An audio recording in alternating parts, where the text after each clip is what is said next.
Goode ready to go. The wind is strong. It's blowing across the pitch, but more in England's favour than in Ireland's. We're off and running. It's the final match of the 2006 Six Nations. And immediately there's a knock-on from Gordon D'Arcy in Ireland. No one came to claim that. Playing advantage, no. It was messy, and it's given England an opportunity early. Sheridan met by Flannery. Harry Ellis in to try and find for England, and immediately the referee's going to come back. There was a knock forward, and it's going to give England a perfect platform. Well, you know, when you're away from home and in a match of this magnitude, it's all about doing the simple things well, and Ireland's defence a bit hesitant there, nobody calling under the dropping ball from England and giving England the early initiative to put the pressure on. And England will be desperate to do so. It's amazing that they've made 7 or 8 changes to the side from Paris last week, and yet no pace for the likes of Lawrence Dallaglio. What does that say?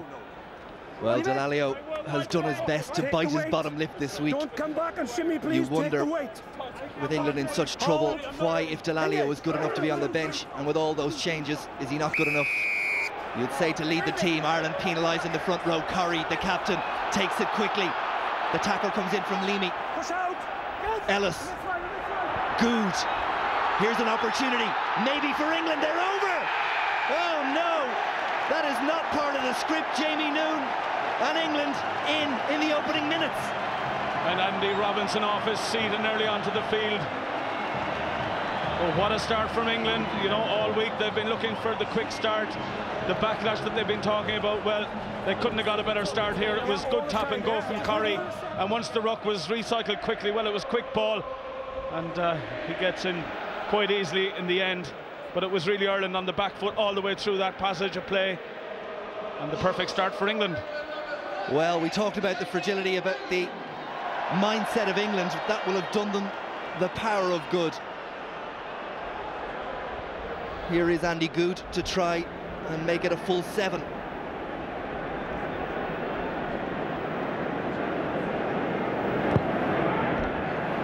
Big kick to start your Six Nations match with. Andy Goode slotting in now. No Wilkinson, no Hodgson. Doesn't make it. England lead by 5-0, but they'll take that. Thank you very much. Absolutely, and Goode missing the conversion. Well, it won't really matter. He pulled it slightly. It's very blustery here in Twickenham, but psychologically, what an important start for the English at Twickenham. Gets the crowd behind them as well early on, which is vitally important.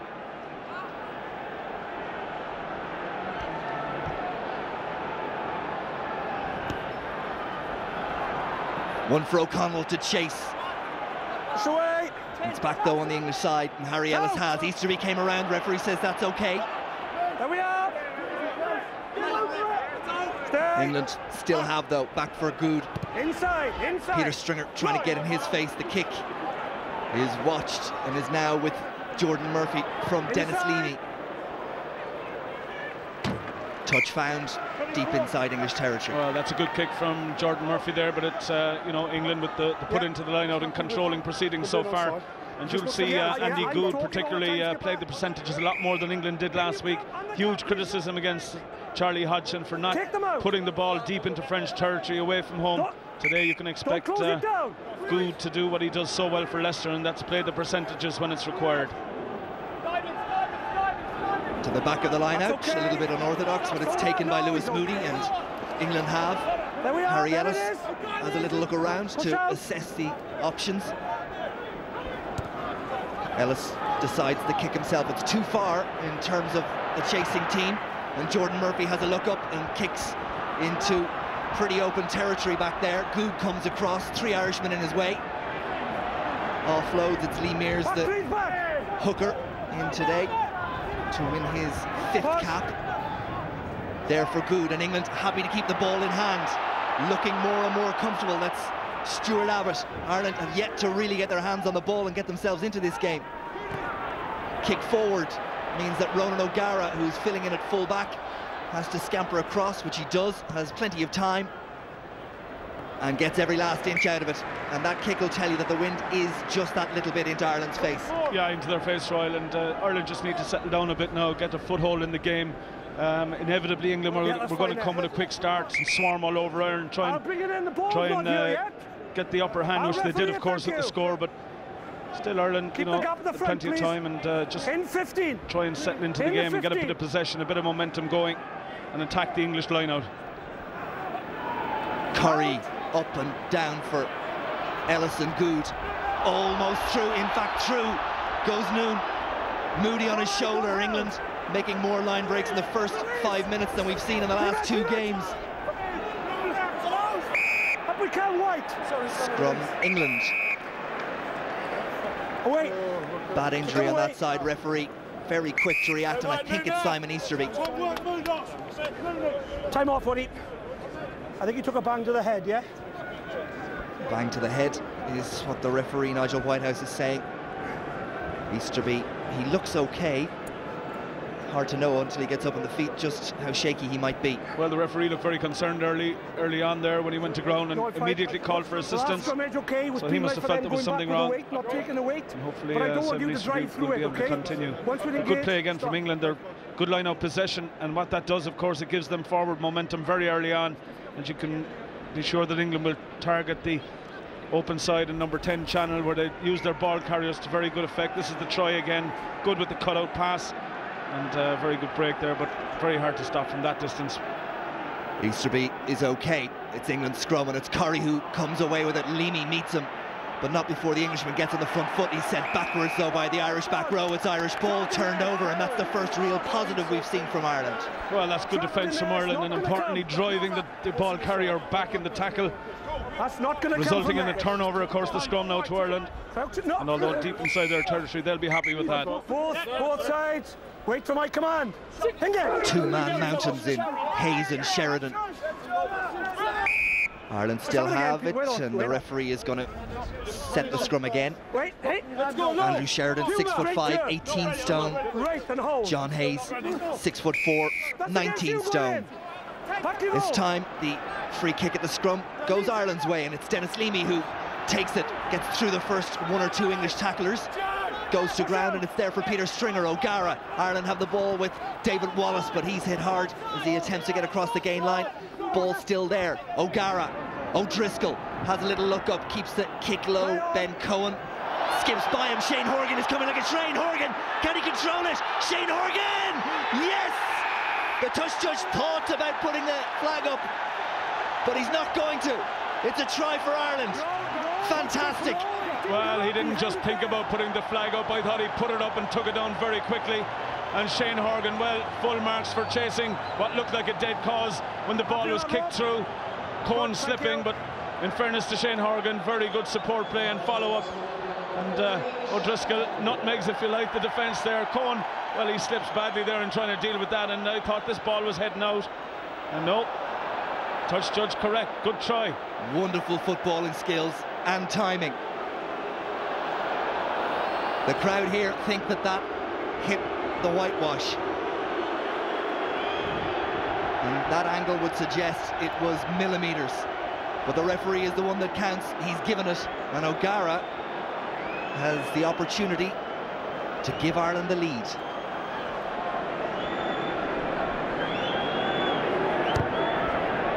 Just going to swing away to the left and wide. Difficult conditions. I can't state that enough for goal kickers today. The wind is absolutely swirling around, but Ben Cohen, that will go in the dustbin rather than the scrapbook. Well, very difficult here, very close. Oh, on that angle, it did look like it touched the line. Well, touch judge there, he put up the flag first, then took it down. That's good. It's a high-hanging one from Andy Goode. It's game on at Twickenham. Paul O'Connell soars and takes for Ireland. Wonderful catch from the second row. That's a ruck. Good, come away. O'Gara from Stringer. Come away. O'Gara under huge pressure from Harry Ellison. He has a little word with the English scrum half as the bounce doesn't find touch. And England, through Cohen, who looks very, very tentative, eventually picks up, but Malcolm O'Kelly was there to make the tackle immediately. It's up. Ireland ball. Well, they might be riding their luck, you'd have to say, Ryle, at this point in the match. Fortuitous try, perhaps, on his chest, on reflection, but it's really got the Irish going, and Andy Robinson, well, reflecting. Oh, it was a fantastic English start, no diluted, following Ireland's levelling of the scores. 6 of you. Yeah, it's time for a word with the front rows, I think. This is the third attempt at setting scrums, and we haven't had a proper one yet, I don't think. Wait. Let's hear. Time off, Hugh, please.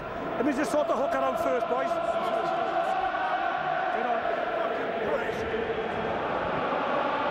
Drop it. Yeah, that's hit the line. That's hit the line. So watch the touch, Judge. Goes up, and just after that, it went back down again. Well, definitely with the benefit of the replay there, it definitely hit the chalk and should have been disallowed, but... That is Rob Dixon, I think, on that side, and Nigel Owens, the Welshman, over on the far side.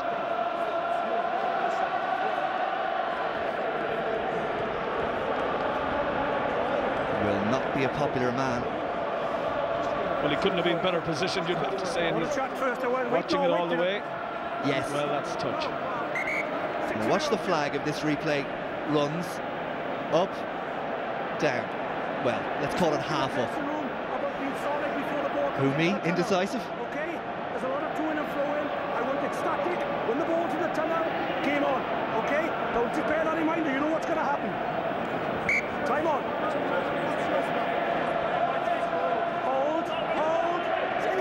We resume. Irish scrum. Stringer feeds.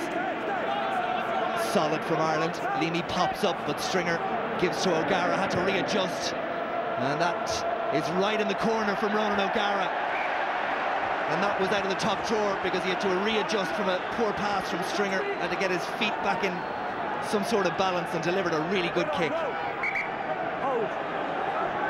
Just hold, please. Hold it for me first. Green, step across. Step across. Not quite sure what Rob Dixon is smiling at. Push out. Ireland warned and not giving the gap in the line out, so free kick. Same with you, Steve. Same on your line out. Gap by one. Goode gets a good distance on that kick. And it's a line out just short of the halfway line. Ireland's put in. Yeah, you tell them. I can't keep telling them. Wait from ball, slow it down. Big up. And again. Again, come half. Don't come in, 9. He's definite about wanting the gaps. O'Connell claims. Good throw again from Flannery. Stringer for O'Gara. Nicely played. O'Driscoll. Nice pass. Jordan Murphy. Ireland's backline at pace. O'Driscoll, though, is unable to stop Lewis Moody being the man to rob it for England. Penalty, England. Well, and Moody doing very well there. Harry Ellis takes it quickly. Worsley on his shoulder. Has he turned it over, though? He's grasping at it on the ground. Penalty to Ireland. Down straight. No, slow down, no. Hold.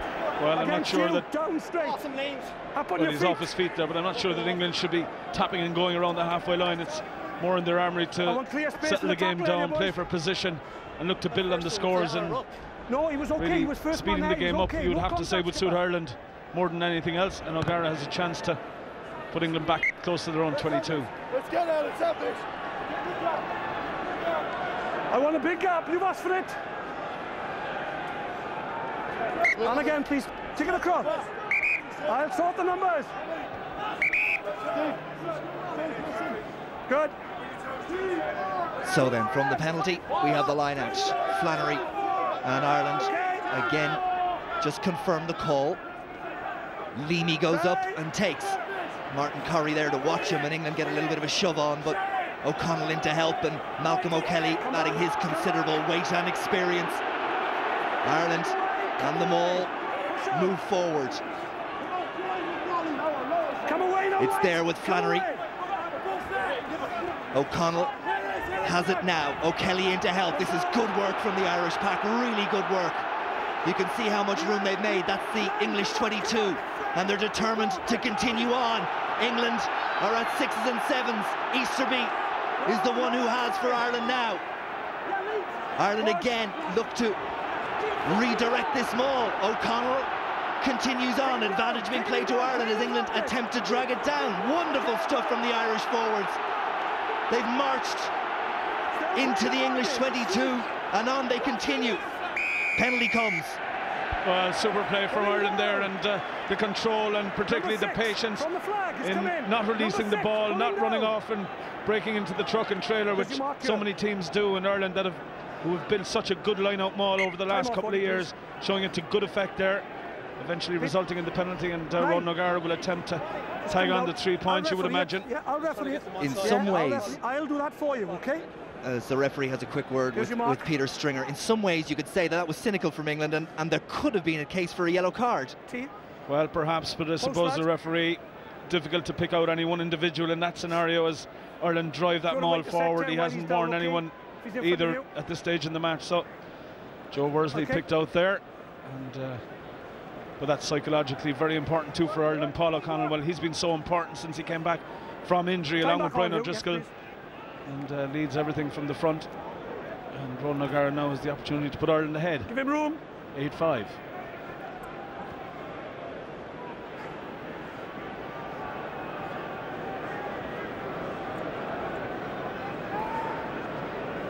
$594 international points for RONAN O'GARA. Ireland's leading point scorer adds another 3. Ireland hit the front after 13 3/4 minutes. It's Ireland 8, England 5. Yeah, and that's no more or less than that driving maul deserved, to tag on the 3 points when you get the opportunity, because it was really very hard work from the forwards, 20-30 metres, and line-up ball is so much more valuable in the modern game than, say, good scrum ball. Gives you that platform, and Ireland certainly had it there. Goode, another lovely restart for his forwards to chase, and this time Paul O'Connell was unable to deal with it, but he was taken out while he was in mid-air, and it's a penalty to Ireland. The crowd don't like it, but the referee absolutely right. Well, he was bang on the spot there, and obstruction, taking Paul O'Connell out as he went to receive.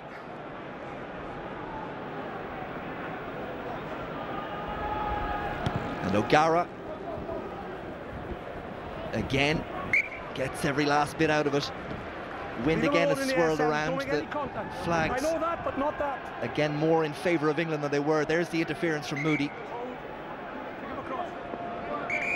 On white, on white, on white. Stay out 9. O'Connell at the back of this line out is one of the options. O'Kelly there as well. John Hayes comes up with it. It wasn't in the script, but Ireland will take it. England all offside. Advantage being played to Ireland. O'GARA spins it out. O'Driscoll wriggles his way from the first tackle. Goode gets there and lies there.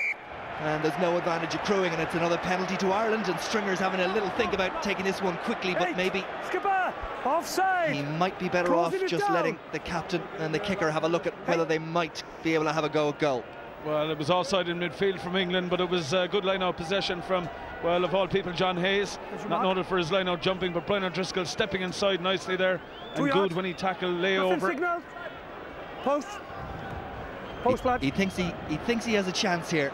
And this is a difficult kick. No, you're closing down the option. In normal circumstances, you'd expect RONAN O'GARA to go very close.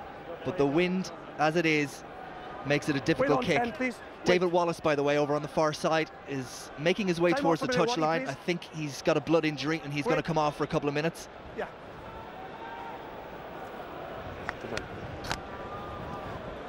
Okay, time back on who, please? Wallace does make his way towards the tunnel, and Johnny O'Connor strips off the tracksuit. He'll come in for a blood replacement for David Wallace.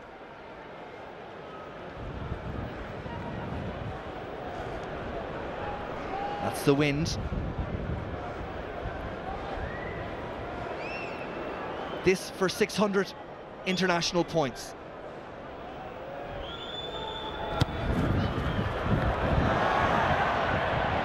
Not to be. Had to give it that extra little bit, and the accuracy wasn't right. Time off. Wait. Referee just waiting as he has a look across to his touch judge to signal the entry of Johnny O'Connor. Wait. No, as long as you are happy. There is Johnny O'Connor. 7 green. He's and gone. To win his 12th cap. Time back on, Hugh. Okay, 10. O'Connor, of course, along with Jordan Murphy and Owen Redden, players who play their game in their Guinness Premiership. Shane Horgan, the try scorer, takes it into contact. Stringer for O'Gara. Come away, good. There's one for England to try and deal with. They couldn't deal with these in Paris. They can't deal with it now either. O'Gara really quickly there, but I think it was Harry Ellis who got to the ball first for England. But another example of how precarious the English confidence is under the high ball. And I think after that effort, we're going to see it again and again. Well, absolutely. It was the first carry-on that RONAN O'GARA has tried this evening. And certainly, looking at how England dealt with that Cueto, the aims of it really, and Voice wasn't exactly coming in to claim it with any great authority either, so I could expect RONAN O'GARA to try a bit more of that. That's good there. In 15. Receiver. Stay out. Flannery for Malcolm O'Kelly. Here they go to the maul again. Come away, come away. They'll have got great heart from what they did 6 or 7 minutes ago, but England get the initial surge and Ireland lead for the back. So O'Gara, Trimble in off his wing. Stringer, Flannery got men outside, and one of them was Jordan Murphy, the other Shane Horgan, but it was a loose pass and a forward pass from the Irish hooker. He acknowledges it out to the wing, Shane Horgan. Turns ball over, gives it to England. All right, okay. Prop down. Time off, prop down. You okay? No ball, lads, wait please. Time on here. No, crouch and hold. Hold. Engage. Ellis with the feet. Just no, together. The front rows have gone down. It's a slip, boys, I'm happy. Just take it up, nice and straight, shoulders out. Julian White blaming Marcus Horan. No surprise there. Curry has. Playing advantage. In control, England have advantage. Irish front row penalised. Come away. Standing up. Andy Goode is having a little look and says, I'll have a go at the post. Standing up. Well, there's no question he'll have a go. The wind straight behind him. And he has a big boot on him in any event, but Ireland, they're popping up in the scrum and conceding the penalty. Boys, have a word with the Irish hooker just to get it in a little bit quicker. Okay, yeah, both of you. 5th cap for Andy Goode today. Yeah. Premiership's top scorer in 2005 and 2004. This is a big one for him.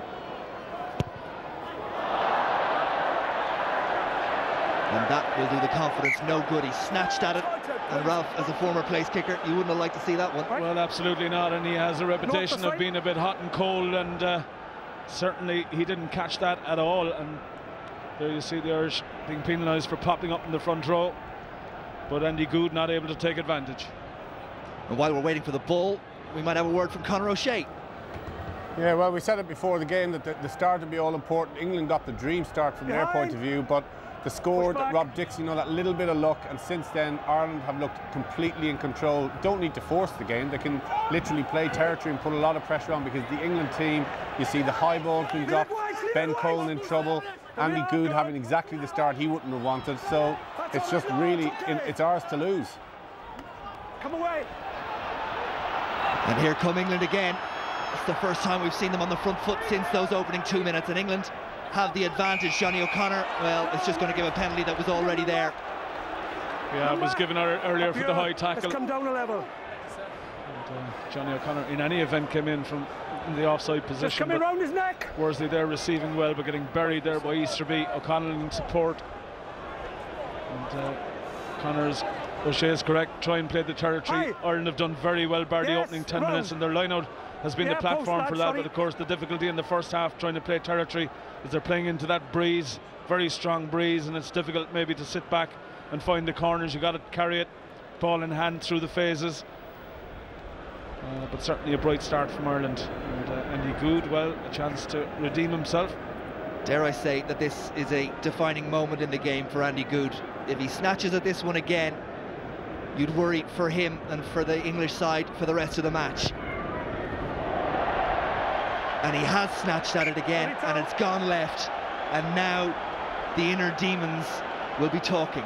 Well, absolutely, and I mean, you must remember that Andy Goode at best would be England's fourth choice out half behind, you know, Wilkinson, Hodgson, Ollie Barkley. So really he's stepping up to a level where the pressure is just nothing like he'd be used to week in, week out at club level, and you know, that won't help his confidence at all. O'Gara high and hanging for Ireland to chase. Curry takes, receives Irish tacklers at the same time. England though have the ball and look to run it through the hands once more.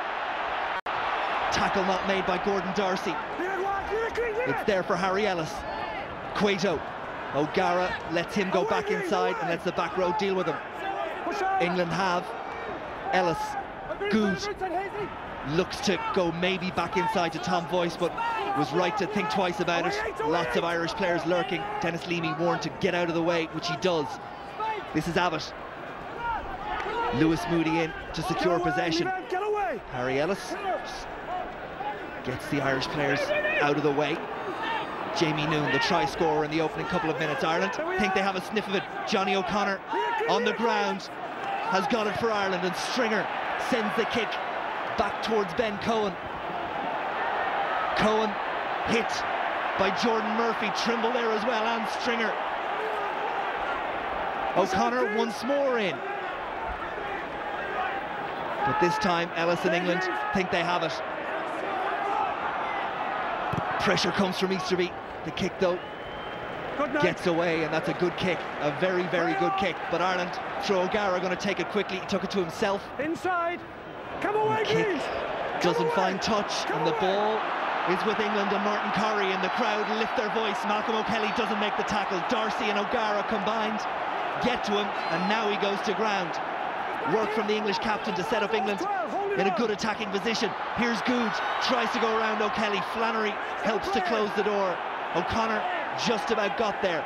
Ellis once more. England going through the phases, building up the confidence again. It's Simon Shaw who goes crashing in.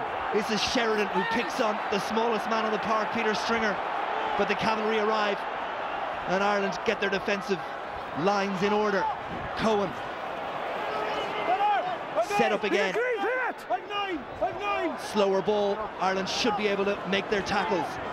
That's the Irish 22. Easterby makes the tackle. This is Ellis running across field slightly. Worsley saw the gap. Marcus Horan just about made the tackle, but on England go into the Irish 22. Have Ireland turned it over though? They have.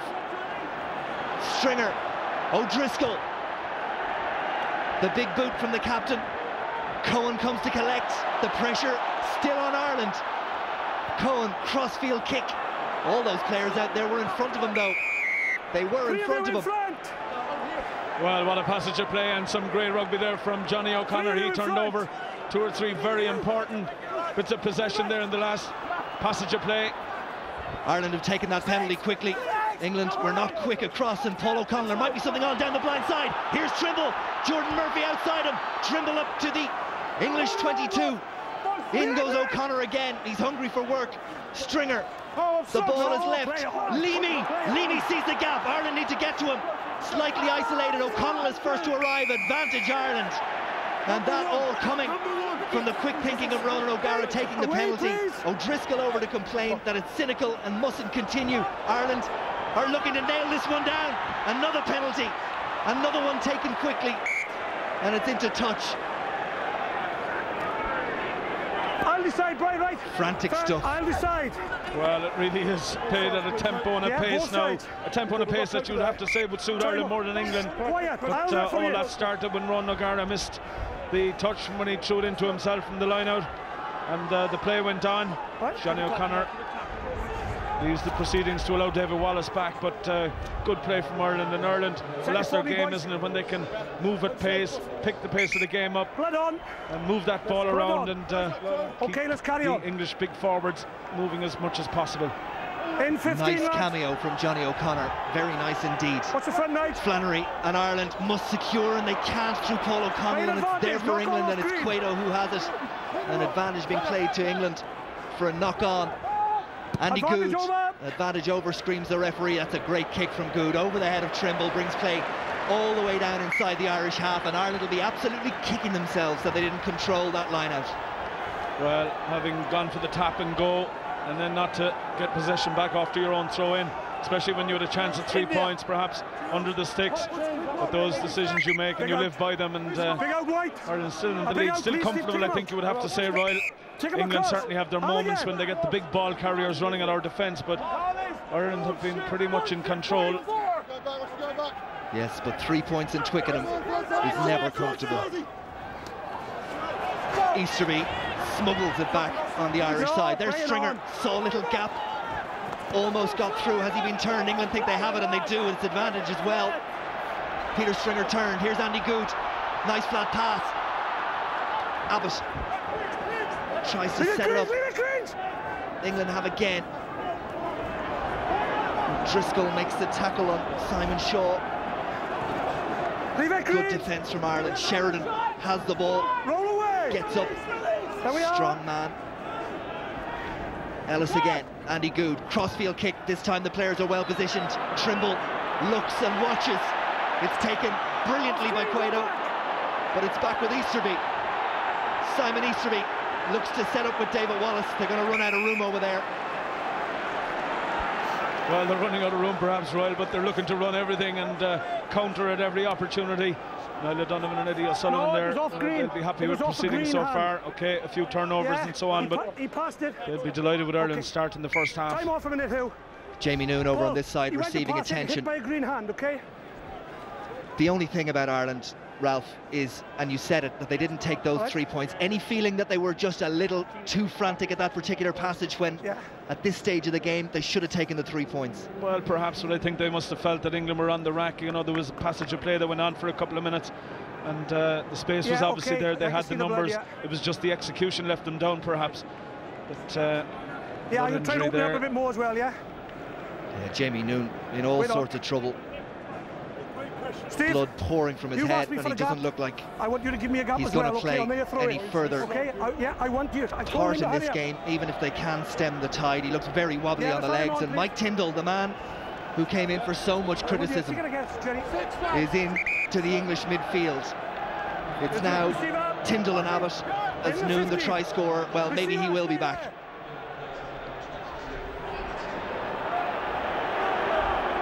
Push out.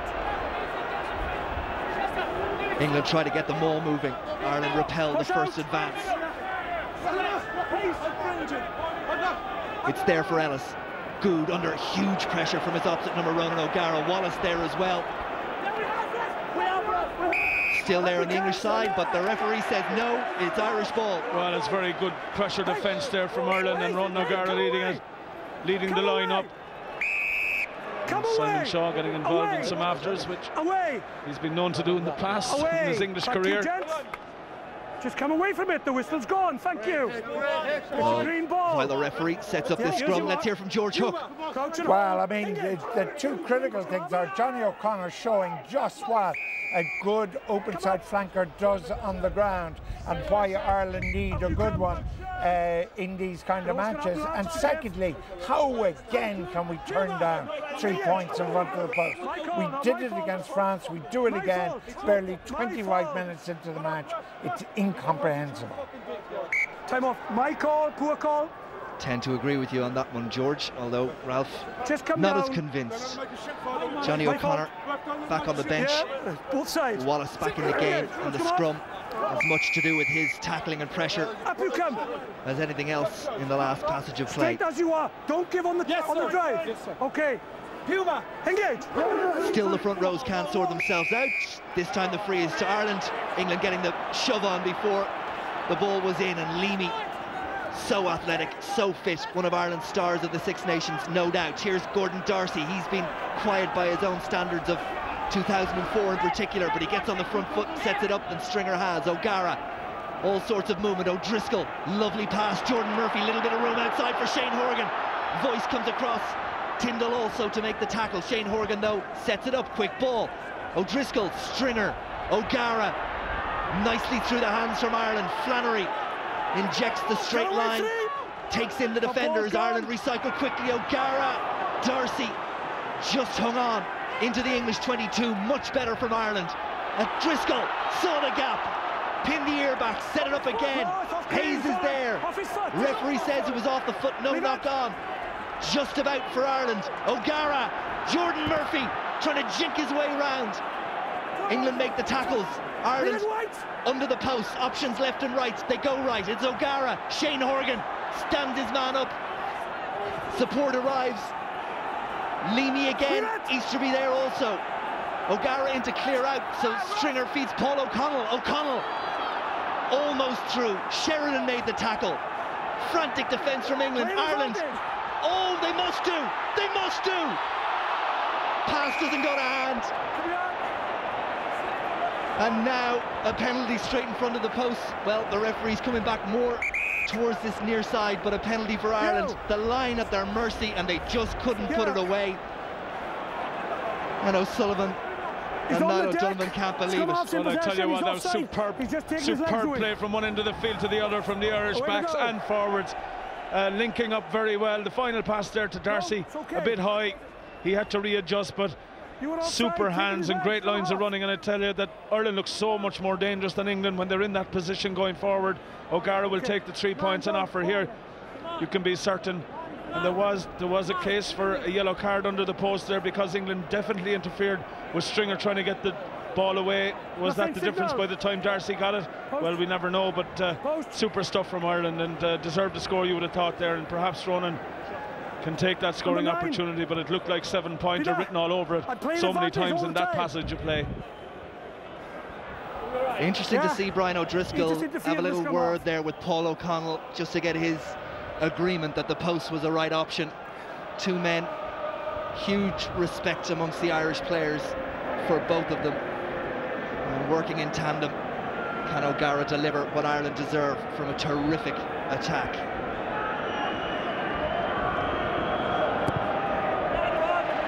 Yes, he can. Flags go up. Ireland thoroughly deserve those 3. Well, that's a very good kick from Ronan O'Gara. Very easy to underestimate the difficulty of that kick. Swirling wind, and he really caught it nicely. Don't split the posts, and Ireland are in a position, well, which they thoroughly deserve, you would have to say, based on their performance in the first half. 3 behind. That's good.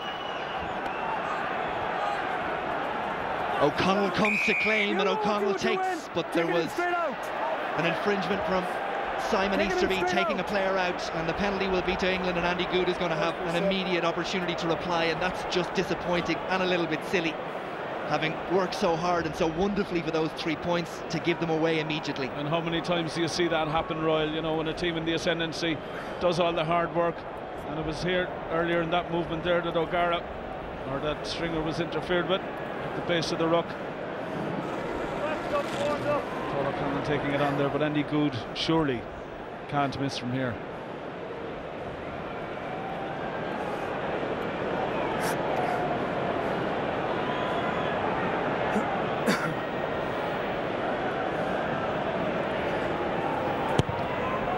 Snatched at it again, but he got it. Well, it didn't sound like the sweetest of strikes, you'd have to say, but importantly, he gets his own points tally off the mark, and gets England within 3 points again. Now, I have to say I didn't see it, but Simon Shaw is sitting with his tracksuit top off underneath us, as you saw a quick glimpse of him, and there's no sign of Danny Grucock, which leads me to believe that Shaw was sin-binned for those infringements over on this near side, which resulted in Ronan O'Gara's penalty. That's okay. We'll just try and confirm that as we count the numbers on the English side and have a look over the next couple of minutes.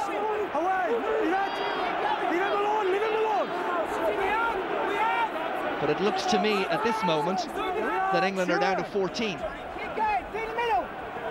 Come away, come away. The number 22 is Mike Tyndall, who we know is on for Jamie Noon. England, good drive. Ellis back for Goode. Just inside his 22. Jordan Murphy calls, Jordan Murphy claims. He can see an opportunity. The tackle was a good one from Worsley. Off green, line out. Off screen, white line. Time off, Hugh. White trainer, please. White trainer being called for. Okay, flatly. It's okay, take your time. Oh, there it is, yeah. Right.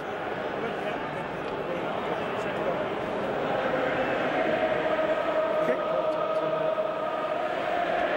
Counting 14 players. Well, I think he did, John. You can see Simon Shaw there. He was hand-tripping Peter Stringer as he fed the back division, and that's what earned him the yellow card.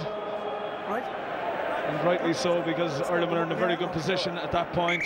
No problem. So then it's 15 against 14. And that will probably be the way it is all the way to half-time. 6 man. Close the gap up. Open it into up. the final 5 minutes of what has been intriguing, interesting and enjoyable first half. O'Kelly, O'Gara, O'Driscoll. Looks full of running. Darcy puts the brakes on, changes the point of direction and gets Ireland going forward again. O'Connell, a little bit static, was the perfect target for the tackle. Stringer, lovely pass. O'Gara, Jordan Murphy at pace. Ireland look menacing. Flannery just holds on. Wonderful adjustment. Went backwards to the referee. Great adjustment from Jerry Flannery. But the attack broken down in terms of pace. It's there now for Stringer. O'Gara, Darcy, a little bit tentative about trying to take on that gap. Again, it's Worsley who makes the tackle, and he's made a number of them for England. And England think they've turned it over again. See a chance. They've taken it. Gordon Darcy's hurt. Harry Ellis sends one high. O'Connell is going back, and Voice is coming, but it bounces over both their heads, and it's into touch. And Gordon Darcy in a bit of trouble in midfield. Well, another glorious chance there, Royal, from the Irish back division, and they look so pacey and assured when they have ball in hand. And Jerry Flannery, who popped up in the middle of the movement, he did very well to readjust and hold possession and recycle it, or at least get it back. But Ireland turned over possession when Gordon Darcy lost it in the contact area. 5 man. Wait, no. At least Ireland have the throw into the line. Yeah, he's away from play. The referee is saying we're playing on without Gordon Darcy. He's not vital to this line out. He's quick enough to jump up to the feet, and he looks a lot more comfortable than he did about 45 seconds ago. Paul O'Connell, a colossus in the line out for Ireland. O'Gara, David Wallace in midfield, tries to pick out Andy Goode, but Goode makes the tackle. Again, England competing. They've been successful on a number of occasions of turning ball over. Here's O'Gara. O'Driscoll, he's full of life today. Gordon Darcy, what injury worry? Up to the 10-metre line of England. It's there for Stringer. Use the short side. Trimble tries to stand his man up. No way through. Flannery in to help. Here's O'Gara. Wonderful ball handling from Ireland. Shane Horgan in midfield tries to spin out of the tackle and create a little bit of a gap. O'Connell again there. John Hayes as well. Stringer. Here's Darcy. Ball to O'Driscoll, coming back on the angle. Didn't go to hand, but England have been penalised for not rolling away. The crowd hate it. Ireland love it. It's a penalty right in front of the post, but a good distance out. Well, England are under so much pressure that they're having to concede at the contact area. Ireland's running and ball handling so assured, so confident, so fluid. Okay, they haven't made the line breaks they might have made, but every time they take the ball up, apart from that scenario where Brian O'Driscoll takes the eye off it, but certainly they're asking questions every time of the English defence, something England have failed to do with their own back division throughout the championship. But exciting stuff, and great interplay as well between backs and forwards. Leamy having a thundering match, as is Paul O'Connell, both in the link play and of course the hard yards up front. And RONAN O'GARA, when his handling has been very good too at number 10. And Simon Shaw looks on as RONAN O'GARA has yet another opportunity, a bit further out and a bit certainly more difficult into that breeze, but he may have learned from the earlier one.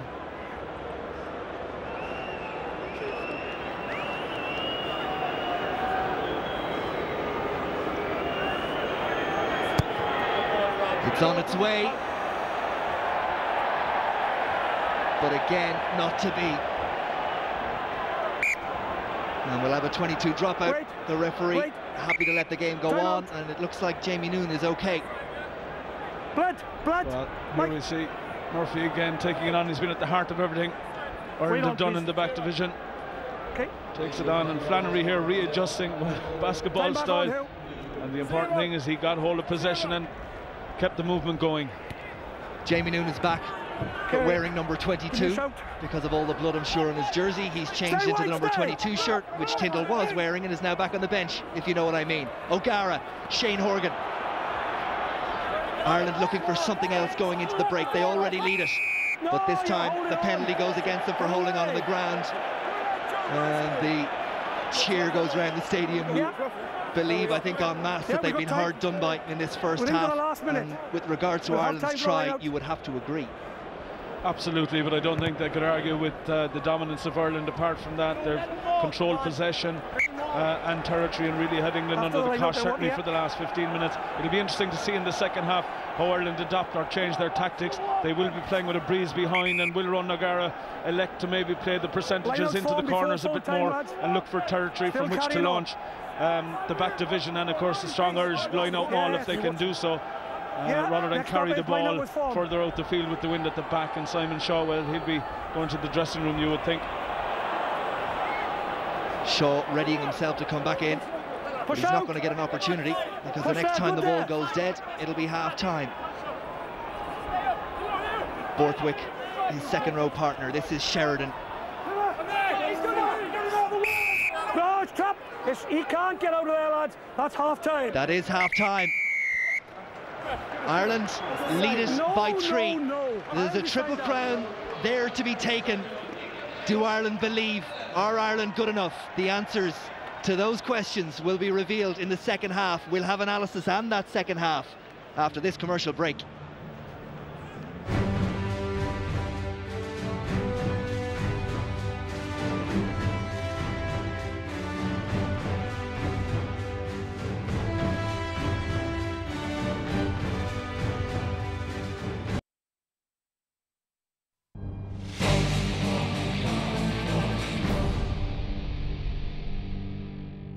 Welcome back. One of the features of England this season is the power of their bench. They're 4 or 5 World Cup players. They will bring them on about 20 minutes into this half, and Ireland need to be in a different position by then, don't they? Yeah, Ireland need to be more than 1 score ahead, because, I mean, you're looking at over 300 caps on the bench there for England. Hugely experienced, hugely dynamic. So Ireland need to put all their dominance, all their territory. They've got to get more points ahead, absolutely. And they'll have benefit to win, but they need to take their points and get this game wrapped up, George. Yeah, I think we'll see O'Gara kicking more. I think it'll be back to the old system. If you have power up front, you turn the opposition. I'm expecting O'Gara to turn the opposition. Connor? I'd expect him to turn the opposition, but Andy Goode, I think you've seen O'Gara being able to kick the ball some distance in that half. Goode has a boot, and certainly in his broken play, that can kick the ball down there. So I don't know if the wind will be a huge difference in this half. Here we are, 40 minutes from the end of the 2006 Six Nations. It's gone all the way down to the wire. Back to you, Ryle and Ralph. Thank you very much, Tom. That's the face and the number of Mike Tyndall, who's in again. And it looks like Jamie Noonan has been retired. We're 40 minutes away from what would be a wonderful Triple Crown for Ireland. The championship, you would have to believe at this point, is well out of reach, and it's France's day.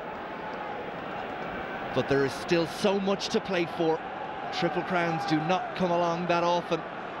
And England will start with 14. Simon Shaw, as you can see, has 35 seconds of his infringement to serve. Well, Ryle, I think if anything, the wind is freshening here at Twickenham and blowing behind RONAN O'GARA, and I think wind does matter, provided that you're the dominant team and you're well up for it. And I think RONAN O'GARA, well, one of the best to play the corners if need be, and I expect him to do so a bit more than he did in the first half. Yeah, expect to see some Munster moments with this wind behind them. O'Gara will surely kick for territory and keep England pinned back inside that 22. The kick from Harry Ellis, Dennis Leamy has called for it, no one able to actually get to it, and the ball has bounced somehow into the arms of Lewis Moody, and it gives England possession early in this second half. Here's Andy Goode off the side of the boot and straight into touch. Was there an Irish hand on it? No. And we're going to come all the way back, and Goode has not looked comfortable. He's played okay in the loose, but that was a poor kick. Well, overall, he really has had a poor opening 41 minutes almost, and in the critical areas at international level, and that will certainly not help his cause. But importantly, gives Jerry Flannery an opportunity to hit his jumpers early in the second half and give Ireland a platform again. And as the wind blows, don't underestimate just how hard it is for the hookers as well to find their men. Malcolm O'Kelly is the target who receives gratefully. This maul is going to try and do what it did in the first half, and Ireland get up ahead of steam. Advantage already being played, and England in trouble again. It's going in at the side of the maul, and advantage being played, and there's the ground already gained by that maul of Ireland's, and they still look for the gaps, and the referee has decided he's not going to let it go on any further. He's going to give a penalty to Ireland, and no temptation to go for a yellow card, but there is a temptation for Ronan O'Gara, and he's pointed to the post. Well, he didn't even consider going to the corner there. He pointed immediately, but again, the strength of the Irish line-out and the maul evident for all to see, in England having to come in offside. Sheridan in that case in offside very early from the side, and Ronan O'Gara, well, this is where Andy Goode missed 2 kicks from in the first half from this side. Very difficult to gauge the wind, but you would expect an achievable chance here for Ronan.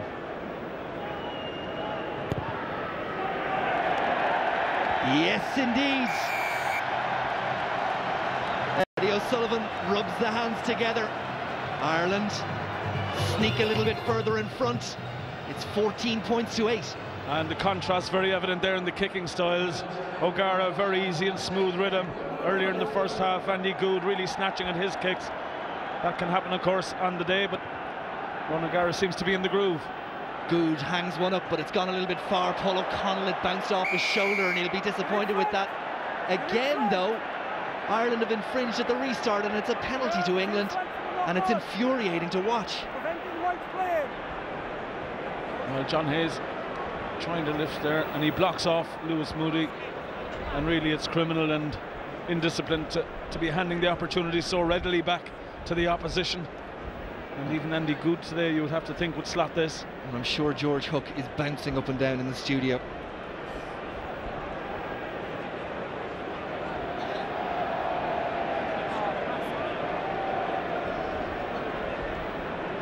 .25% success rate.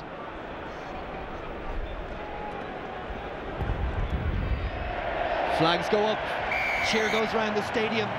England cancel out Ireland's early penalty in the second half, and they get to back within 3.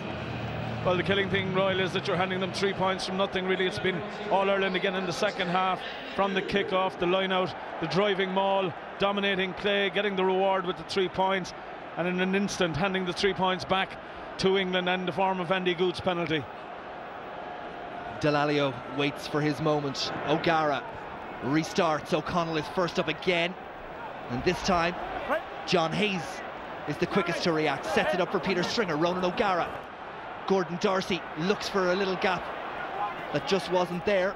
Quick ball though. Stringer, O'Gara, pass doesn't go to hand. Shane Horgan gets it at the second bite of the cherry, but he gets Tom Voice as well, and that wasn't as crisp as we saw in the first half. Out on the far side, English put into the line out. Go across, please. I'll sort you now. I'll bring them in. Let me sort the line. 119th meeting of these sides.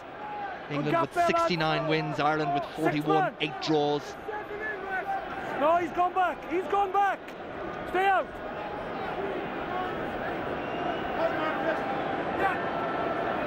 Do Ireland compete?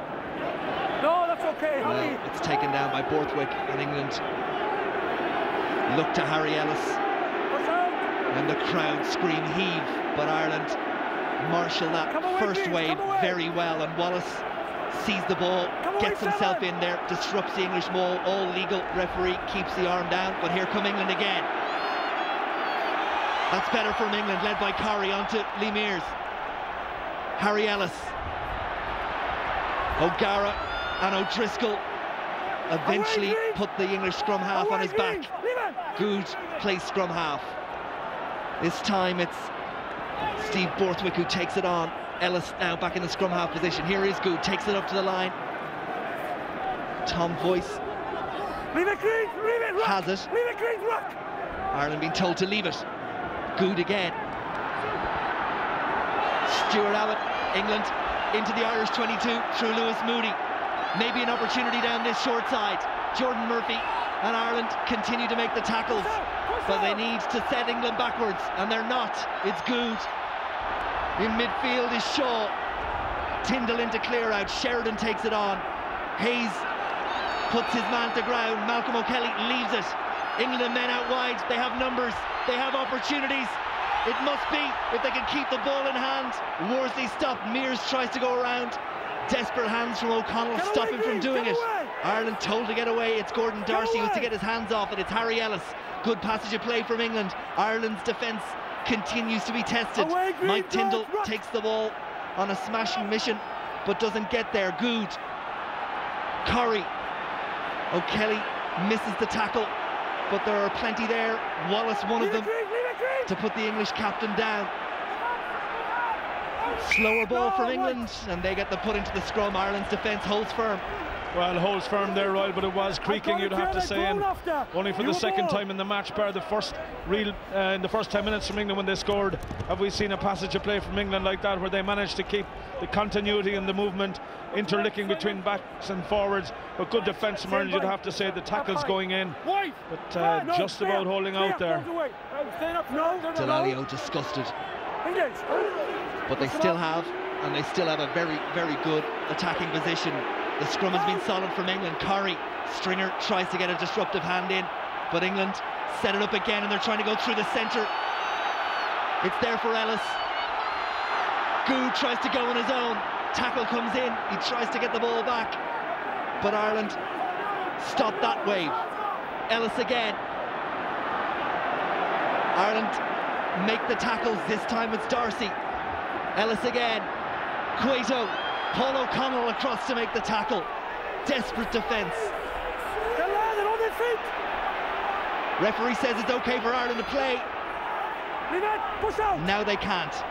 Cohen, that scrum half, has a look to see what the options are. It's Goode. Abbott tries to come back inside. Shane Horgan, and the ball is knocked on, but the penalty comes. Ireland offside. Just when it looked like they turned the ball over with some terrific defence. Number 10 offside. And then will England? Well, no, they won't take it quickly. You'd expect them to take the points if they can get them. Well, there was pressure building all the way, and Abbott steps inside. The penalty given for interfering against RONAN O'GARA, I thought was a bit harsh. I thought Abbott lost it going forward accidentally, perhaps, but still lost it going forward. And England now going for the line-out. Yeah, they've decided that they're not going to have a go at goal. Maybe Goode's confidence isn't right. Maybe the wind is just too strong. It's blowing a gale here now. Whatever the reason, they're 5 metres from the Irish line, and it's a put out to the English line out. Oh, Paul O'Connell. Come at the hour, come at the man. Well, what a take from Paul O'Connell. How many times has he done it for both Munster and Ireland? Number 5. Under the cosh, 10 yards from your own line, up steps the man. He competes, he wins the ball initially. It did, I think, go back to the English side eventually, but the penalty at that stage was being awarded for interference. A great take from O'Connell, and from the flag, they weren't allowed to play the ball, so O'Gara has the opportunity to clear the lines. But what an important take. The man is simply a class act. Be very careful. And Ireland find themselves outside their own 22 after a long, long passage of English pressure without conceding any points. Flannery goes towards the tail, but they've made a mess of that line out. O'Gara hits Lewis Moody really hard, but Moody secures possession for England. Harry Ellis, Goode looks to go himself. Andy Goode makes the break. Stringer eventually makes the tackle, but England have got their tails up, no doubt. Julian White into the Irish 22 again come England. Swarms of white shirts. This is Mike Tyndall, knows only one way, the direct way. Push out. Ellis, Goode, Tom Boyce, all a little bit static from England on that occasion. Ireland able to watch their men and make the tackles, and yet again it's Paul O'Connell who's in the thick of the action. Goode, runners, Cohen one of them. Tackle made. Darcy on this occasion. Sheridan met by Hayes and Leamy and Flannery lurking as well. No way through the green defence so far. Goode again. Voice. Wave after wave of English attack. Brian O'Driscoll has a sniff of it, but Voice just holds on.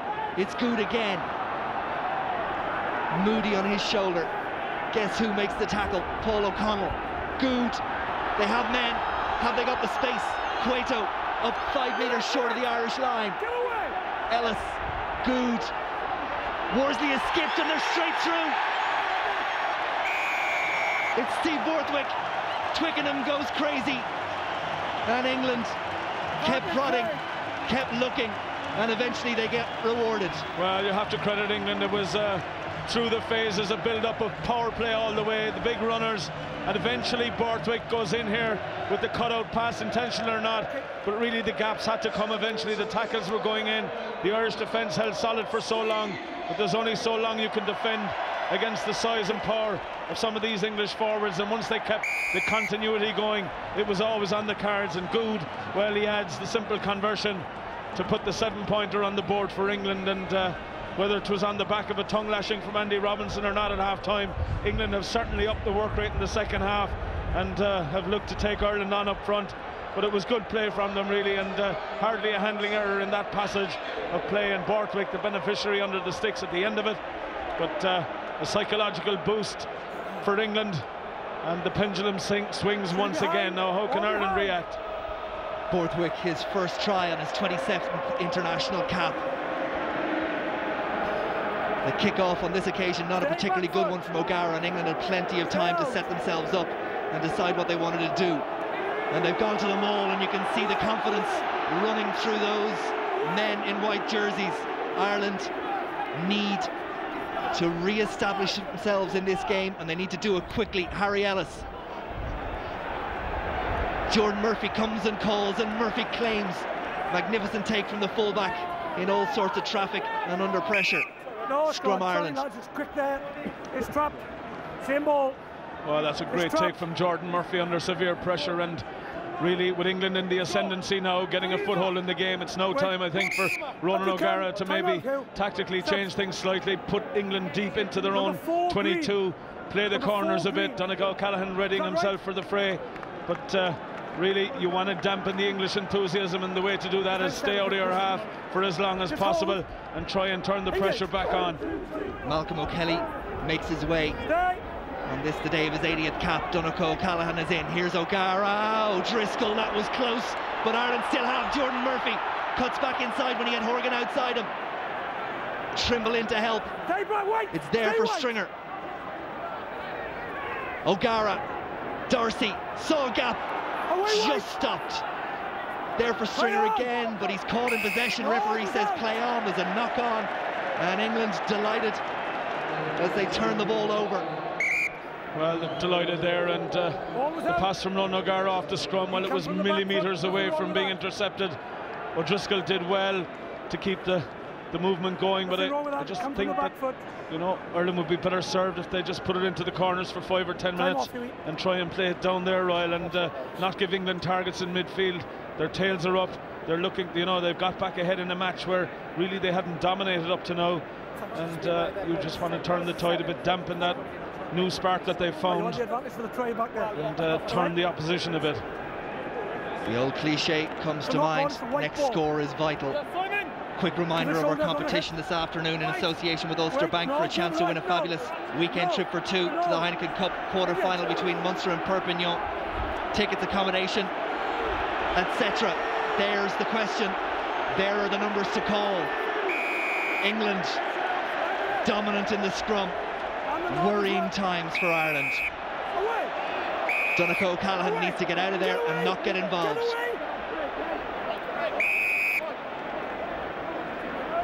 Bring him away, Steve. Bring him away. Bring him. Hey. Away. Brian. Donegal with a leading right fist. And if the referee saw that, I know it's handbags, all right. Let's hear. The penalty was given. I've had the nod from the prop. basically admitting his guilt. He's just standing up. The penalty's given. Once the whistle goes, I want the players just to move away. That's all I'm asking. Okay, penalty stands. I think Donncha can count himself lucky. Absolutely. Referee calls it handbags there. It was a pretty strong looking handbag there from Donncha to Julian White, and England have the resulting penalty. But control and discipline now really very important from an Irish perspective, Ryan. You know, they've played a lot of the rugby in the match, and it's just getting to that point where you need to hold your head, be cute and crafty, play the corners if you can, and certainly try and stay out of your half. Sweet Chariot rings around Twickenham. They're beginning to believe.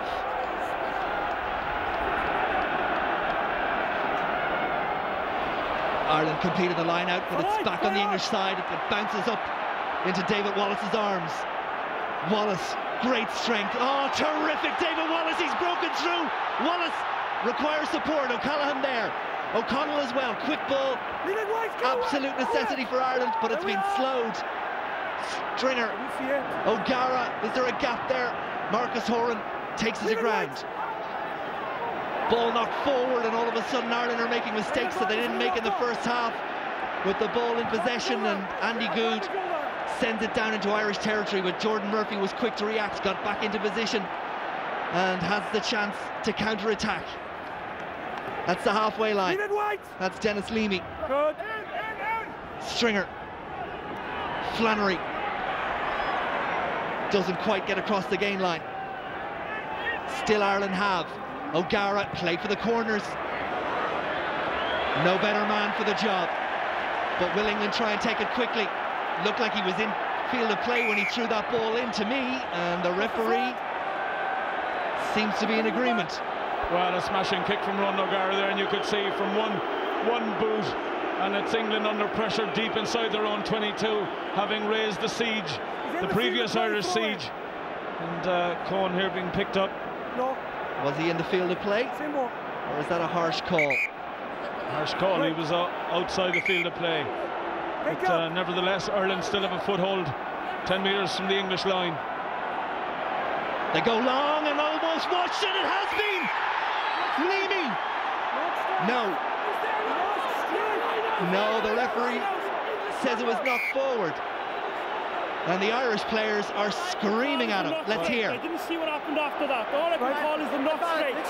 Not straight. Not straight. I didn't see anything after that. Come out on the 15. No, for the not straight, but I didn't see what happened. Right, no, I'm going with the not straight. Okay, but it's not the advantage. No advantage. Right, okay, just wait on that. Oh, there was panic in his voice. Panic in the voice of the touch judge, Nigel Owens, over the far side. Leamy thought he'd done it. Time off. The referee is going to the television match official, which is good news for Ireland. Away you go. He's saying there was advantage from it not being straight, and we're about to find out whether Dennis Leamy did what I think he did. Okay? Let's see. Okay. It's off white, so there's advantage there for green. Okay?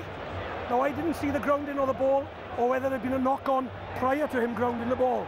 And maybe that's the question. Was there a knock-on before the grounding of the ball? Because it was grounded. Well, I don't think there was a knock-on, right? From where we were looking, Dennis Leamy certainly juggled it in the air, but it didn't go forward onto the ground from him. And the advantage will go to Ireland. Okay, I'll check now then. The man in the television match officials box is Hugh Watkins. Leamy, acrobatic, athletic, and that looks like his first try for Ireland.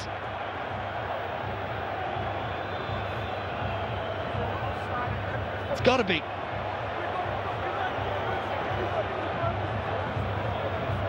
Well, there's no question if that's the only issue that the referee has with the grounding. He didn't see the grounding, that's all he's looking for.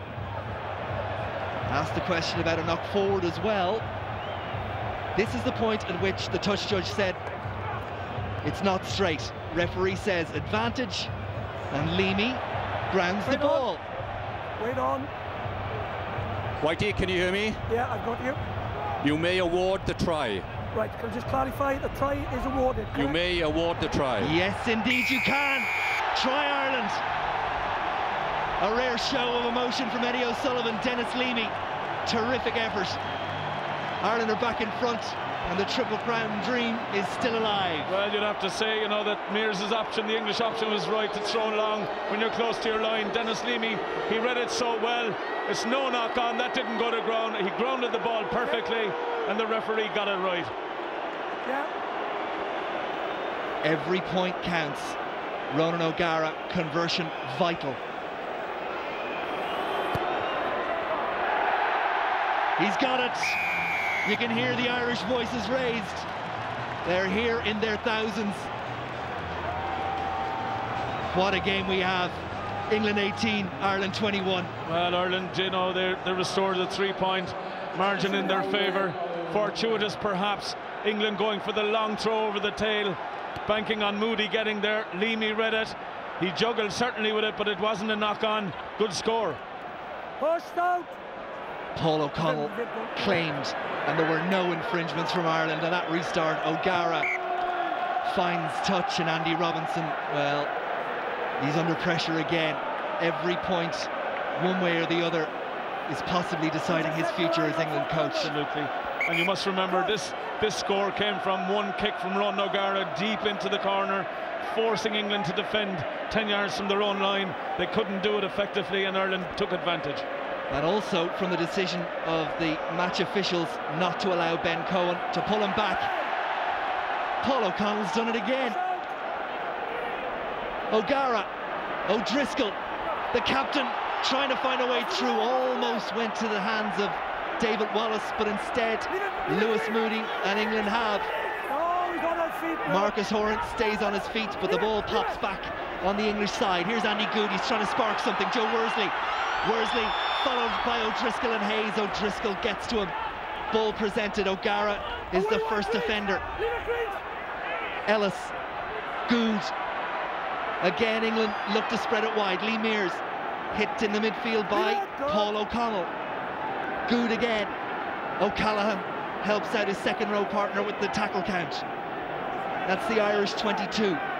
That's Harry Ellis to Tom Voice, and Paul O'Connell is there with Easterby to make the tackle. Where's the ball?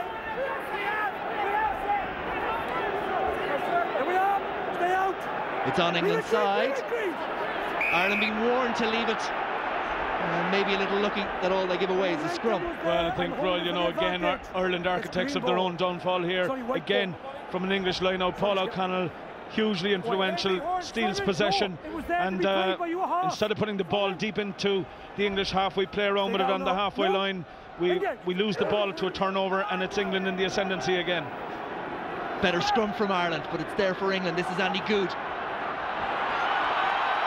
Tyndall offloads to Voice. Did well to get the ball away under quite a crunching tackle. Ireland and O'Gara have stolen, and Stringer is in to help. Shane Horgan also. O'Callaghan. Ball turned over. Who's going to take the responsibility of the kick? Flannery at scrum half. Jordan Murphy at full-back and out half. This time England take it quickly, and this time Cohen's allowed to get on with it. Stringer almost up to make one of his trademark tap tackles, but England have got it away. Cueto followed by Trimble and Wallace. England go to ground. Cohen secures for England. Down the short side, England go. Goode back into Lee Mears. O'Driscoll makes the tackle, tries to get the ball back on the Irish side, but England have. Ellis, Goode not watching, has the ball now. That's the try scorer for England, Steve Borthwick. That's the halfway line. Goode, it's end-to-end stuff. Tom Voice met by Gordon Darcy. Ball presented again, one way and then the other. Corrie crashes into David Wallace. Ellis again. Goode. What options? What has England got? Ireland continue to make the tackles. England just going from one side to the other. Not much in the way of penetration. Ireland okay, says the referee. Have we got it? We have. Well, a smashing defence from Ireland all around the park. They're competing with everything. And now England, well, they're preparing to launch. The heavyweights. The heavyweights off the bench. Two Lions coming on, Steve Thompson and Danny Grucock. Grucock, of course, many felt shouldn't have been left out on the side in the first place. And they still, of course, have Delalio on the bench. should they require him, along with Matt Dawson. So England throwing all the artillery on now in an attempt to rescue the game. 3 points, of course, only the margin. It's perfectly within their reach. And Lee Mears seems to be hurt. He's had a good match for England. Good ball carrier. Simon Easterby receiving attention. A chance for us to go to the studio. Brent Pope, what way is this one going to go? Well, it's hard to say. I mean, it's Paddy's weekend, and Ireland have certainly ridden their luck today. I mean, England are playing the better rugby in the second half. Ireland's defence has been magnificent, but the try there, say, owed a bit of good fortune. Ever alert Dennis Leamby went over, but I mean, whether or not Ben Cohen infringed early, but why they're replacing Lee Mears, I don't know. He's been outstanding. And while you were talking, Ronan O'Gara just had a momentary lack of control, and he's knocked it forward, and he's given England the perfect platform on the 22, almost middle of the field. Options left and right, but everything England are throwing in terms of their backs is going left. Come away! Just come away! Just come away! Just come away! Paul O'Connor grabs Steve Thompson. Just come away! You and Flannery and Thompson, the two hookers. Let's hear what the referee has to say. You've only just come on, so you come down a level. You come down a level as well. Wait on, wait on. The whistle had gone. I want it again, okay? Just go back as we are.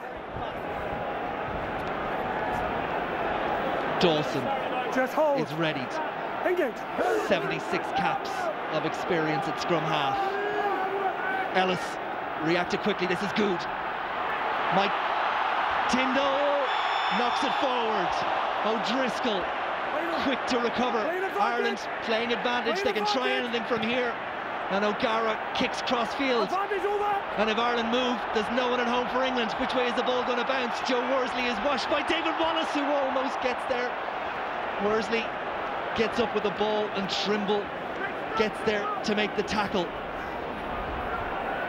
England have again, just inside the Irish half. It's wave after wave. You cannot take your eyes off this match. Here come England again. Tackle this time is from Gordon Darcy. There has been no quarter after given. His voice looks for the gap. This time it's Jordan Murphy who commits himself completely. Grucock, the substitute. Marcus Horan wraps him up. Curry, the captain. Hayes and O'Callaghan do what's required to put him on the ground. Advantage being played to England.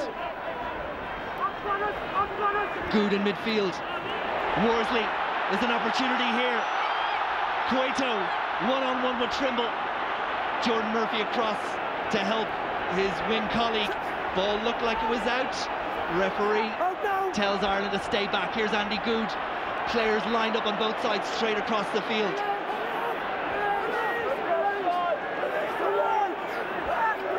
No, it's held. White ball. He's up and he's held.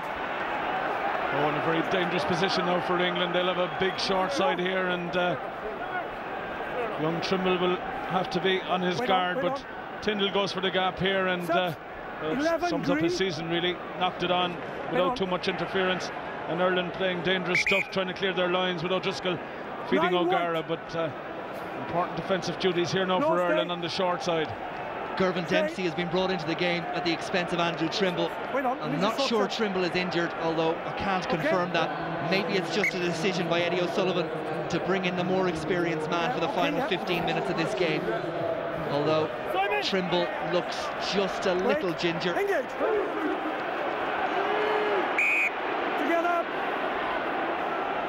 Together. Flag, I want you to piss arm up. He's going to come in otherwise. Engage. England. Perfect platform. Good scrum. Penalty though. Hands on the ground from England. Why did they do that? There's a little bit of afters as well.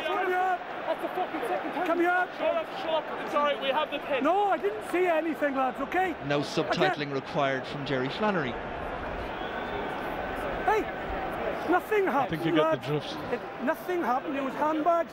Just come away once the penalty's been given. Thank you very much. Don't know what handbags they have in Wales, but concrete ones by obvious. Just calm down. Hands. Here we'll see it. It's Lewis Moody who infringes. Well, you can see the hand going in there.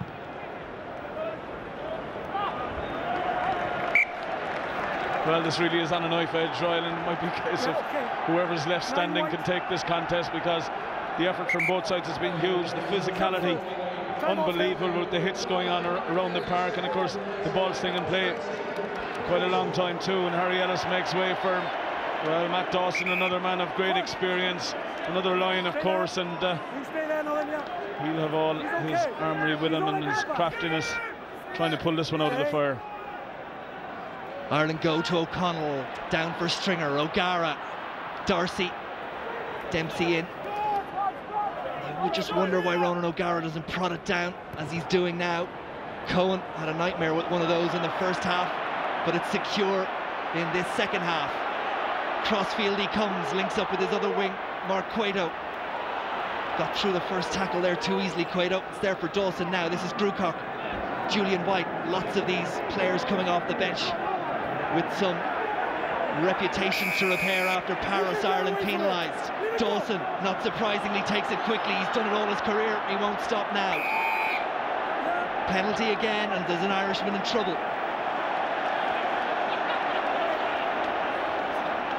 Simon Easterby is going to the sin bin. Where you go? Not 10, deliberate attacking him. Referee said it was deliberate. Professional foul. Well, it was Matt Dawson. Matt Dawson from the penalty. He tapped and went. And he half played for it, I would have thought, but Easterby suffers the... He interfered with him there, I'm not sure. Flannery makes the tackle. He had already given the card against Simon Easterby, who makes his way to the bin, and that won't help matters now for Ireland, whose bodies must be feeling it at this stage. A harsh decision, it would seem, on that replay. Absolutely. Well, Ireland have had some of the decisions go their way, at least their fair share. Andy Goode to try and level it up for England and send us into the last 12 minutes all square. Goode, it's on its way.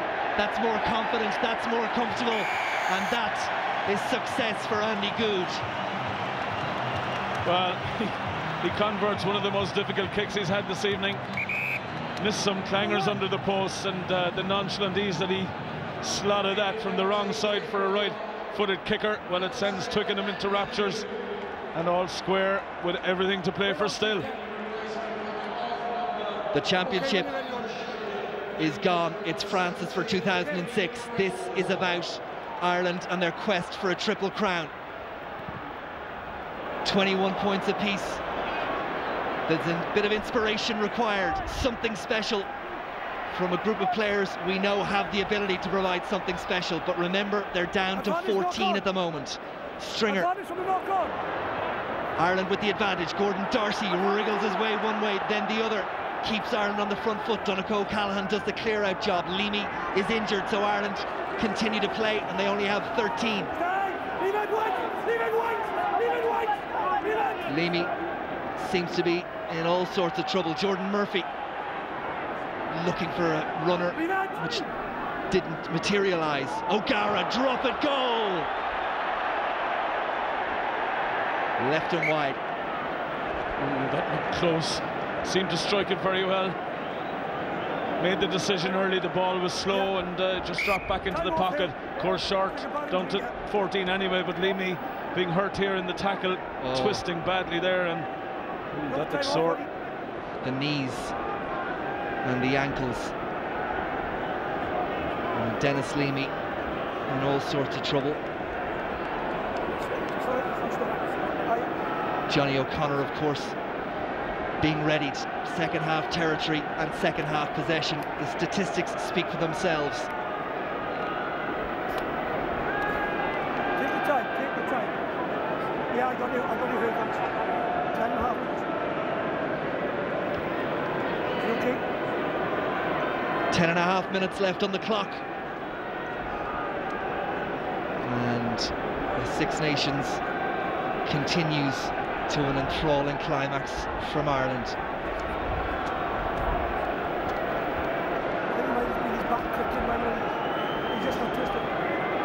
Well, no doubt Andy Robinson will point to this second half display and say that England have been better and improved. Whether it'll be enough, only the next couple of weeks will tell. Dennis Leamy continues to struggle.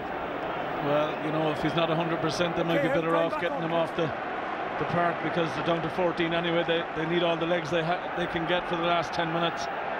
Although often with an ankle injury like that, you can run it off during the game. It's after the game he'll be feeling the effects, perhaps. Goode, and hobbling towards it and claiming his Leamy, and he's not comfortable out there. O'Gara, Horgan presents for Stringer. Ireland must play the game down in English territory, particularly with this man disadvantage. O'Gara's kick bounces up gratefully for Ben Cohen, who just hoops it out. I don't know what he was trying there, but I don't think he executed whatever was in his head. Well, I think Dennis Leamy is definitely going to leave the match at this point. He's down again, and Johnny O'Connor will join the proceedings and hopefully can make the contribution he did when he was on previously, because turned over some great ball for Ireland in the 10 minutes he was on the park. Well, it's been whispered and it's been said that this Irish team has got all the ability, and when the questions have been asked, they've stuttered or stumbled, and on some occasions failed to deliver. 21-all in Twickenham, 10 minutes on the clock, a triple crown at stake. We're about to find out an awful lot. Flannery finds O'Callaghan down. O'Gara, O'Driscoll trying to find his way through. Cheers from the crowd with the Irish captain put to ground. Shane Horgan kicks ahead. Flag stays down. Maybe the opportunity. Cohen just gets to it. Jordan Murphy there as well. Ireland there in numbers. England have, but a difficult position to try and clear from. Dawson in to play scrum half. Johnny O'Connor on his toes. Dawson takes the responsibility himself. O'Gara out for Gervin Dempsey. Cueto stands him up. Dempsey continues into the English 22. The offload goes to Wallace, but there was a knock-on. Definitely a knock-on. Referee's seen it. Scrum England. And he's in a great position to referee on the spot for the knock-on, but very unlucky there. Good play from Gervin Dempsey, showing all his experience, trying to turn Cueto outside and inside, and always looking for the support runner, which he found. Passed just a little short and difficult to take, and Ireland concede the turnover in the form of the scrum, but importantly they're doing so deep in English territory, and this is where they want to spend the rest of the match if at all possible. Captain Brian O'Driscoll trying to play the leading role, taking on the English defence. Ireland continue to play with 14. No number 8 there, as you can see. Curry. That scrum has collapsed. And England looking for the penalty, saying that Ireland dragged it down, and it's a fair assumption on the basis of the commitment that English pack have. 8 against 7 as well. Curry again looking to push home the advantage. England's front row inch their way forward. It's going to turn if they're not careful. Penalty England. Ireland's front row broke away. That was as clear as day. Come away. All breaking away from the scrum. Still Delalio waits.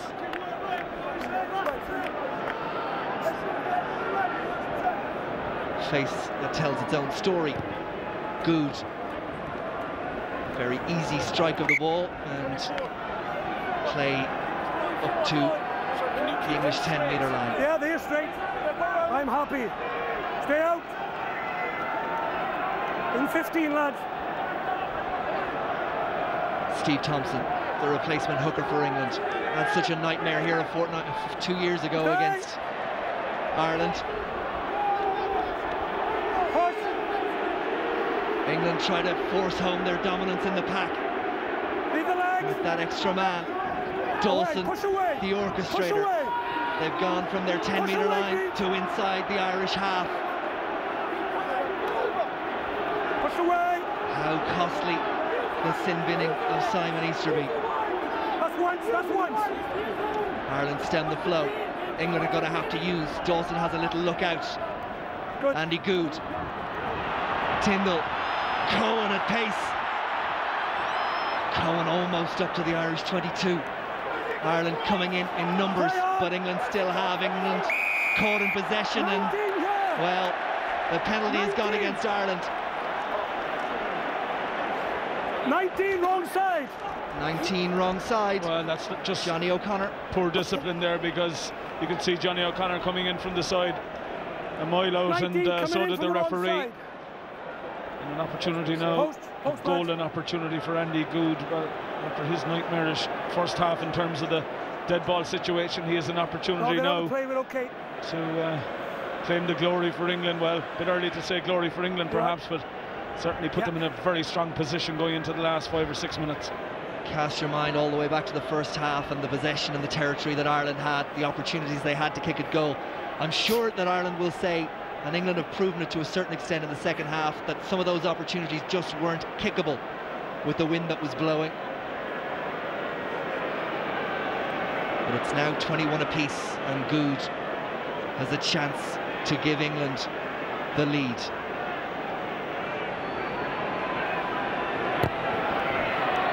It looks good. The crowd love it. The touch judges do also. Robinson, a huge sigh of relief, and England are in the lead. Well, he seemed to judge that to perfection. When it left the boot, it looked to be heading corner flag territory, but it drew back beautifully. And the deserved result, England 3 points ahead. Less than 5 minutes on the clock. The Triple Crown moves a little bit away from the Irish fingertips.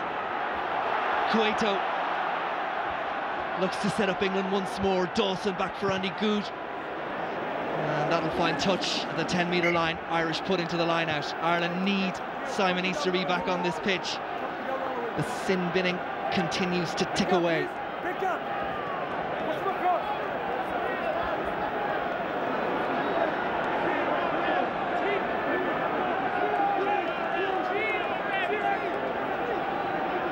Flannery down from O'Callaghan to Stringer. O'Gara, O'Driscoll, pass is poor. It's very poor.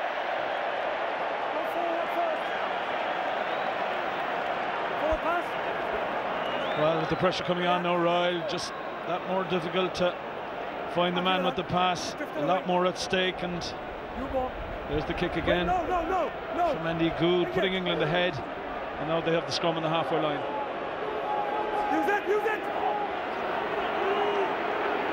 English scrum just marches its way towards the Irish half, and there is little that Ireland seem to be able to do about it.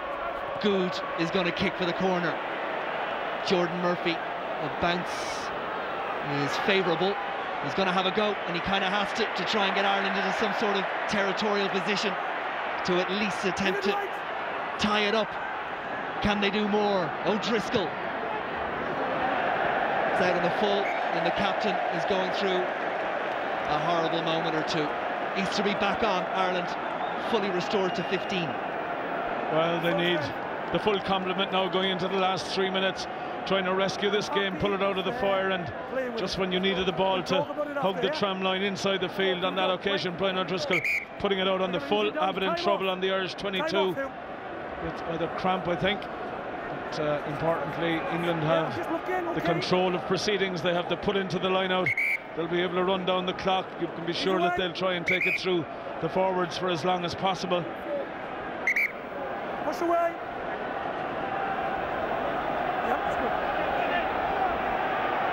No doubt Ireland will compete for this line out.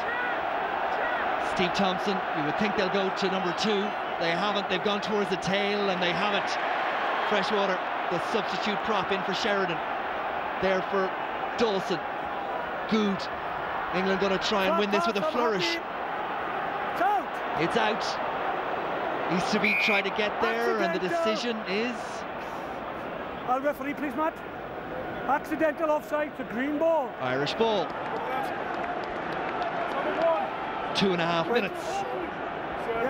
Well, still a ray of hope perhaps, Royal, but it's going to take a big ask now, big effort from inside their own 22 to try and produce that spark to unlock an English defence, which in the second half has been pretty secure, apart from Dennis Leamy's effort.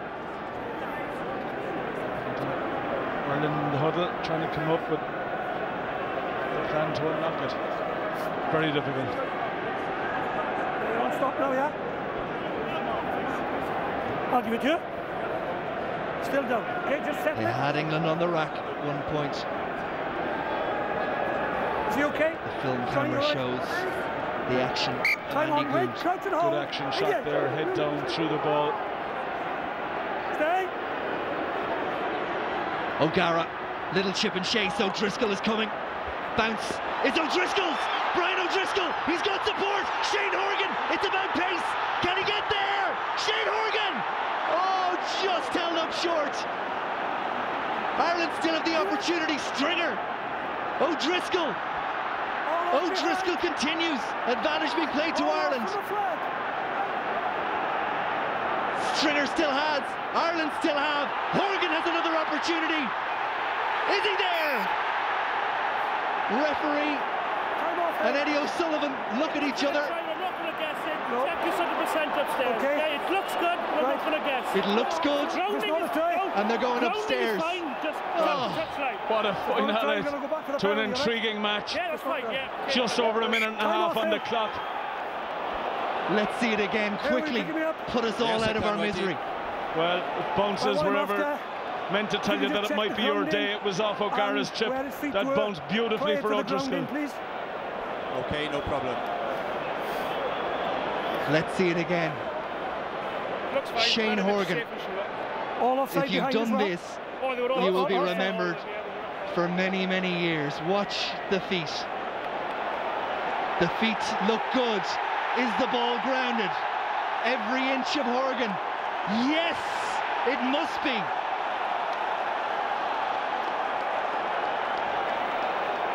Watch the feet again.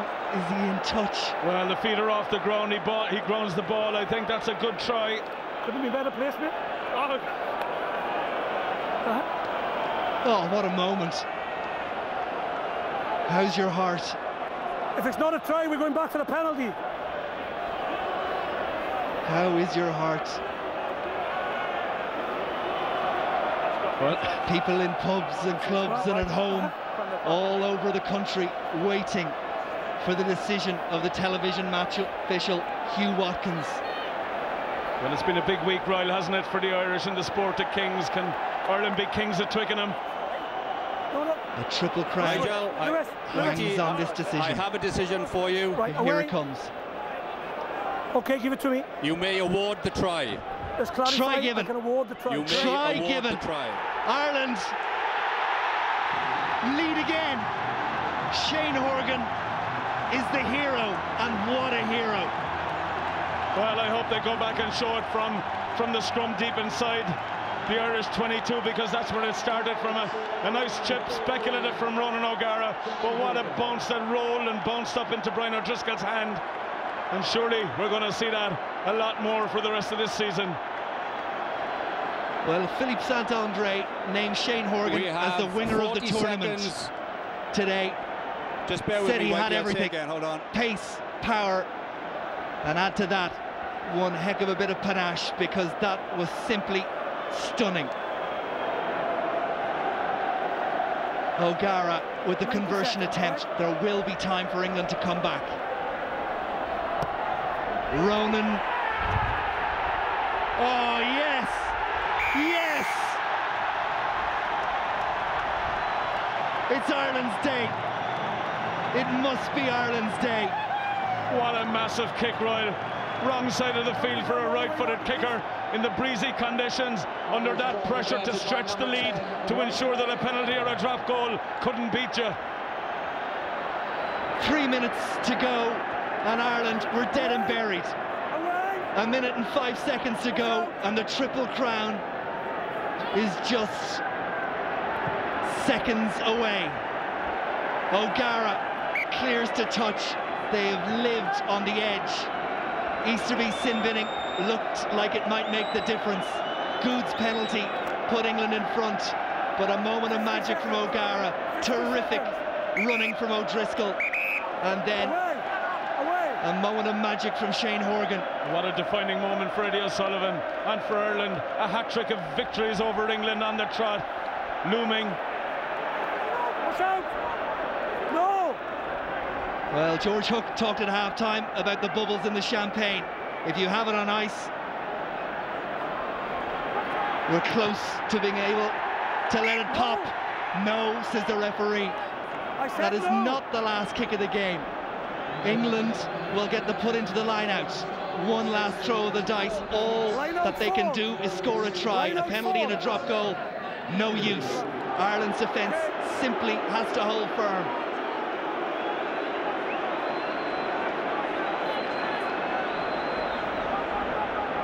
Back on the English side, Dawson, wrapped up by Easterby.